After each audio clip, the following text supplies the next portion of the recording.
Welcome to another episode of Meaningful Live. A true leader creates leaders, not followers. We'll be talking about a true leader, what is sorely needed in our times. This program is dedicated by Ayelet Polter in memory of Frida Blume-Polter, whose children, grandchildren, and great-grandchildren add more light to this world, and in honor of her granddaughter, Freda Bluma Bas Dvoraleya, on the occasion of her Bas Mitzvah. Tell me, who would you point out, identify as a true leader today? We have political leaders, we have presidents, we have premiers, we have prime ministers, we have business leaders, we have entertainment leaders, we have technology leaders. I mean, the list goes on. Academic leaders, professors, university presidents. Tell me, who would be the person you would identify and say, this is a true leader? Now, of course, the question really is, what is a true leader? Is a good leader an administrator, a firefighter, a fundraiser, a delegator, someone with charisma, someone with a lot of power, money, a manipulator, a con artist? Again, the list goes on. I remember the debate whether a president of the United States is really like a CEO or more of a overseer, a delegator. People talked about Ronald Reagan's presidential style, leadership style, other presidents. But I would submit, and I actually have an entire chapter on this in Toward a Meaningful Life, leadership. A leader is more than all of that. A leader is someone that helps you discover your calling in life. Someone that helps inspire you, give you the confidence, the courage. Someone that touches more eternal things than just immediate putting out fires, or I mentioned fundraising or other things of that sort. Something more soulful. I'm not talking about a spiritual leader right now necessarily. I'm not talking about a religious leader. I'm talking about someone that rises above the fray, is not part of pundits and responding to polls and pollsters. Someone that sets a vision, maybe that's the best word, a visionary. Someone has a vision for whatever that is, whether it's a vision for the country, a vision for the world, a vision for the company. But something you look and you feel uplifted. I don't know if you can identify anyone that way today. There may be individuals like that in some of our lives, but on a global scale, I don't know what's happened, Winston Churchill, when push came to shove, time of World War II, rose up, gave some talks that were like historic. Ronald Reagan was that way. Now I know as soon as I say names, people immediately get into that political mode. Those that love and those that hate. That's the problem. We've gotten caught up in this polarized pettiness of details. But a leader is truly someone that has a vision that lasts. That's why leaders like that inspire and they empower. So to go back to the title, a true leader creates leaders, not followers. Let's talk about that. If you were asked the question, are you proactive or reactive? Most honest people will say they're more reactive than proactive. It's safer. That's how we've been trained. Don't rock the boat. Why take the risk? Fear of failure, fear of critique. Our parents often projected upon us a certain way to be, and if we didn't do it, they showed their displeasure, so we stopped taking risks. So we're not that often proactive. Some of us are more than others. But what does that end up being? That we ending up being conformists, herd mentality. We follow where it's popular. Because we don't want to stand out. We don't want to be mocked. We don't want to be criticized. And we don't want to fail. Often those people that do have that maverick side to them are seen as eccentric, a little crazy, definitely have their enemies. And many of us don't want to be involved in that. We don't want confrontation like that. And not everyone that is a proactive maverick, by the way, is healthy. Some are driven by pain. Some are driven by loss. Some are driven by proving something. Not getting into now and trying to identify causes or criticizing anyone. But this takes me back to a leader, a teacher. We've all gone to school, most of us at least. I don't know what our schooling was like.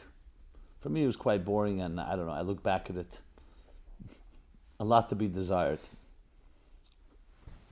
But if one thing I come away learning from what I haven't learned was, did people teach you what to think or how to think? You may have been given a lot of answers to questions, but were you taught how to answer a question? Were you taught data and facts and information, or also methodology? It's very different. A true leader creates leaders and not followers. He teaches people to be themselves, not to be his lackeys or her lackeys, not to just be a yes person, but to be a person who gets empowered to discover their own voice, their own song, and have the courage to sing it. That's the first sign of a good leader. A teacher that you come away saying, oh, he wasn't just a great teacher. You don't even think about him. You think, he taught me how to be great. He taught me to believe in myself. That's the greatness of a true great leader. Anyone that teaches you to worship them, and they have many more followers because they're so charismatic and so influential and so manipulative, that's a quality, but it's a quality that is very selfish and can be used toward very nefarious and destructive ends. And we have many examples of that in history. But those leaders that left, not students, but they left teachers, created leaders that in turn create leaders. It's a whole different story. That has perpetual power. That has eternal power. That does not die. That's something that lives on. So in addition to recognizing such teachers, such mentors, such educators, it's also important that you become one. If you're a parent, or you're a teacher or an educator, or even if not, even if you're just someone working somewhere, you have coworkers, try to be that person that empowers others. This doesn't mean ignoring yourself. It just means you're always looking to encourage and say, wow, look at that quality in someone. Imagine if it was cultivated, what you would be like. And everybody will grow in their own way, but it's about finding your voice. That's the single most important thing a good parent and a good educator can do, is to build the confidence in their child to find their voice and know that they can follow it. This doesn't mean we won't make mistakes, but know they can follow it, and they don't have to toe to someone else's interests and expectations. They don't have to please someone else. Obviously, we always want to be pleasant and easygoing and not be confrontational, but there are many values and morals that we have to stand up for, and that is what we really want to teach each other and all of us. That's what a true leader is. I had such a leader. I had such a teacher. Lives on inside me. He's no longer here physically. His name was the Rebbe, the Lubavitcher Rebbe, whose 30th anniversary of his passing is this week. And that's one of the reasons I'm speaking about this, and I want to pay tribute to that. He taught me to be me, not to be him, not to be a clone of him. Obviously, that alone it motivates me to try to emulate him. But not because that's what he was looking for. He's looking for me to be me and for you to be you. That's tremendous because it lasts and lives on. It gives you that sense of confidence, that encouragement, that vote of confidence that we all need. Now, we all have a unique self. And I love Michelangelo's line when he was asked, how do you sculpt those beautiful angels in the marble? And he responded, I see the angels trapped in the marble, and I carved and set them free. So we all have those angels, but someone has to carve. And someone has to teach you to carve and help you recognize the angel, the song, the beauty, the flower, the music within you, to sing your song. Leaders create leaders, not followers. This doesn't mean that we have to always be disruptive and that we have to be always going against the tide. No, over the years I've learned that even though you have strong opinions and you have a position, you don't need to be abrasive. You don't need to be overly critical. You have to realize everyone has their role to play. And sometimes you have to package revolution in language that people can listen to.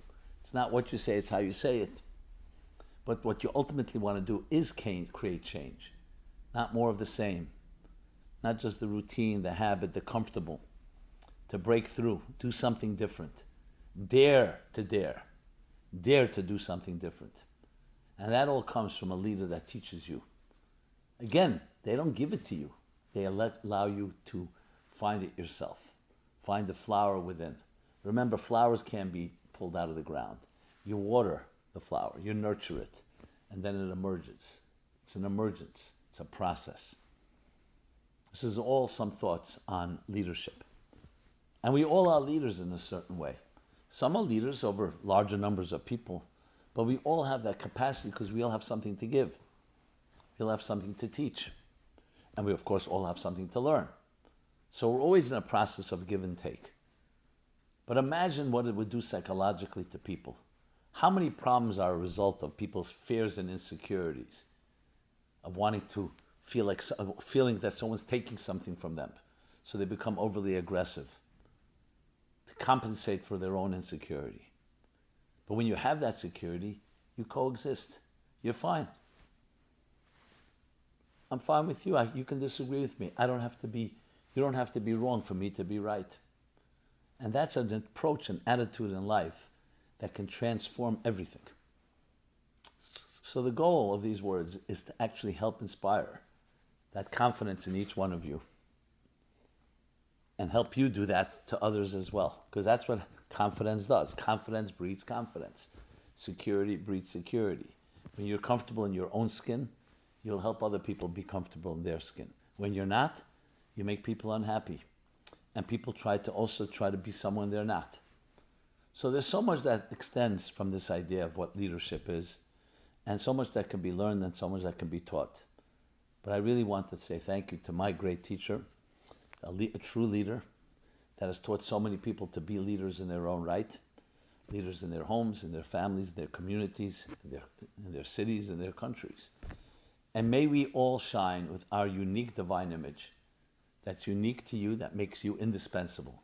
Sing your song, let your angel out, carve, and set her free. Thank you so much. This has been Simon Jacobson, and we're here every Sunday, 3 p.m. Eastern Time. Meaningful Live. Please check us out. Subscribe to our offerings at meaningfullife.com, to our growing YouTube channel. Love to hear your questions, your thoughts, your comments, and please share. Please share. Critical message. You, and only you, have something to give to the world that nobody can give but you.